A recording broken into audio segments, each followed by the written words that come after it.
तस्वीरें तो आप देख कर के पहचान ही रहे होंगे ना, और कोई ज़्यादा दिन भी नहीं गुजरे हैं। आज 16 दिन हुए हैं राजस्थान के भरतपुर के गांव घाटमीका के रहने वाले नासिर और जुनैद को 15 फरवरी 2023 को बजरंग दल के कुछ गुंडे बदमाशों ने मार दिया था गौ रक्षा के नाम पर, और ये कह दिया था कि ये गौ तस्करी करने वाले हैं। बहरहाल इनको मार पीट करके जला भी दिया गया था। इनके गांव से आपको पल पल की रिपोर्ट हिंदुस्तान लाइव ने उस वक्त भी दिखाई थी। इन्हें मारने वालों में जो अभियुक्त शामिल थे उसमें मुख्य आरोपी मोनू मानेसर को बताया गया था। परिवार वालों ने जब एफआईआर कराई थी तो बाकायदा एफआईआर में उसका नामजद कराया था, लेकिन राजस्थान की सरकार ने नाम बाहर कर दिया, यानी मोनू मानेसर को इस कत्ल के अंदर शामिल होने या उसके मुलव्विस होने या मनसूबाबंदी करने तक का उस पर आरोप खारिज कर दिया। बहरहाल मोनू मानेसर वही है जिसने अब तक दर्जनों इसी तरह के कत्ल की कोशिश और गौ हत्या के नाम पर न जाने कितने ही मुसलमानों को निशाना बनाया है, लेकिन फ़िलहाल कानून की गिरफ्त से बाहर है। चाहे देश के गृह मंत्री अमित शाह हों या फिर अनुराग ठाकुर जो कि केंद्रीय मंत्री, या फिर बड़े बड़े रसूखदार पुलिस वालों से इसके ताल्लुक़ हों। सोशल मीडिया पर जमकर वीडियोस वायरल करने वाला और अपने साथ हथियार, बंदूकें और तमाम असलहा वगैरह दिखाने वाला मोनू मानेसर फ़िलहाल पुलिस की गिरफ्त से बाहर है। नासिर और जुनैद के कत्ल में इसका कितना हाथ है और कितना किरदार इसने उसमें अदा किया, ये तो जांच एजेंसियां ही जाने। लेकिन जिस तरह से सूबे के मुख्यमंत्री अशोक गहलोत इसके परिवार से मिलने पहुंचे, जुनैद और नासिर के यहाँ पर पहुंचे, जुनैद के छोटे छोटे नन्हे उन मासूम बच्चों से मुलाकात की, और क्या कुछ अशोक गहलोत ने कहा है, एक बार वो सुनिए कि जब अशोक गहलोत कल मिलने आए, गांव पहुंचे और इन सब से मुलाकात करके वादे करके गए।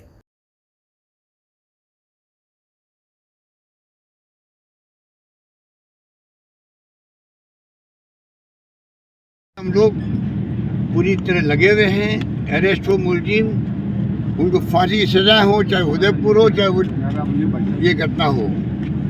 ऐसे जो करतूत करने वाले लोग हैं इनको फांसी से कम से होनी नहीं चाहिए। तो हमने तय किया पुलिस की जो केस ऑफिसर डायरी होती है उसके माध्यम से पूरा केस जो है तफ्तीश के दौरान भी, तफ्तीश के बाद में, चालान के वक्त में भी लीगल ऑफिसर लगता है साथ में, जिससे कि कमी नहीं रह जाए तफ्तीश के अंदर, जुडिशरी के अंदर। उसके साथ में एक ऑफिसर लगता है जो इस काम को देखता है लगातार परस्यू करने के लिए, जिससे कि केस जल्दी डिस्पोज हो, वरना सालों पड़े रहते हैं। तमाम तरह के कदम उठाने का हम लोगों ने तय किया है और उसी रूप में इस केस को हम चाहेंगे जल्दी से जल्दी पकड़े भी जाएं, चालान पेश भी और आगे केस बढ़े। परिवार वालों से मैंने बात करी, मैं इनका शुक्रिया अदा करता हूँ पूरे समाज ने, पूरी कौम ने।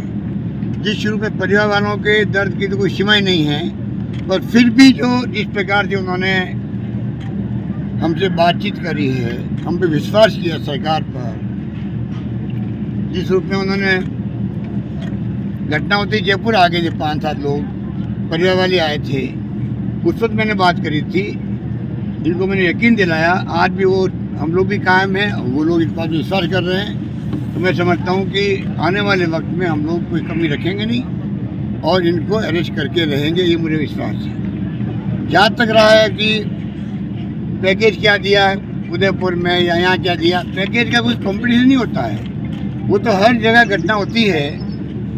उसके बाद में आप उस पैकेज को, किसी पैकेज को याद करते हो, कोई पैकेज मतलब नहीं। सवाल मानवीय दृष्टिकोण का है, संवेदनशीलता का है। बच्चों को मैंने देखा भी 6 बच्चे हैं, 6 बच्चे हैं जुनैद के, क्या नाम जुनैद, 6 बच्चे जुनैद के, और दूसरा क्या नाम है नासिर, उसके बच्चे नहीं हैं, गोद ली हुई है। हाँ, तो जिसके 6 बच्चे हैं जुनैद के, वो 6 बच्चों को मेरे पास बैठे हैं अभी, ठीक है। उनकी पत्नी है और दूसरा भाई जो है उसके बच्चे नहीं है, उसे कोई गोद लिया होगा, उसकी खाली पत्नी बची है। मैंने तय किया कि सबको 5-5 लाख रुपए इनको FDR करवाएंगे हम लोग, पूरे अमाउंट 1-1 लाख का कैश देंगे, 4-4 लाख FDR करवाएंगे, जिससे कि कम से कम ये बड़े हों तो इनके पढ़ाई के लिखाई के अंदर काम आ सके, शादी ब्याह में काम आ सके। इस प्रकार से प्रति बच्चा और दोनों पत्नियों को, इन सबको 92 लाख रुपए मिलेंगे।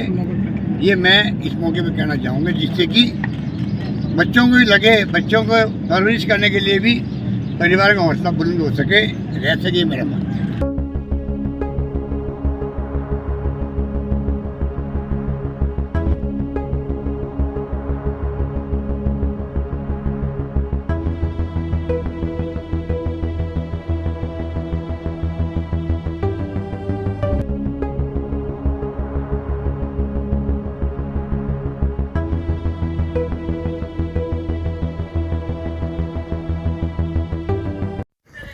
अरे जनाब मुख्यमंत्री महोदय जी, ये तो सब कुछ समझ में आ गया कि आप क्या करेंगे, कैसे ऐलान करेंगे बच्चों की परवरिश के लिए, आगे क्या कुछ मुआवजा वजीफ़े सब देने जा रहे हैं, सब समझ में आ गया।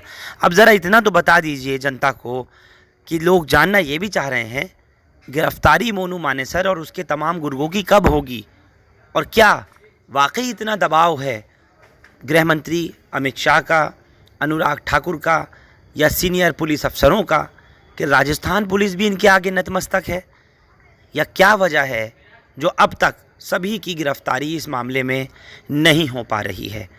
छोटे छोटे मासूम बच्चों से इनके बाप को छीन लिया गया, बाप का साया इनके सरों से उठा दिया गया, बेवाएं कर दी गईं वो दोनों नासिर की और जुनेद की बीवियां।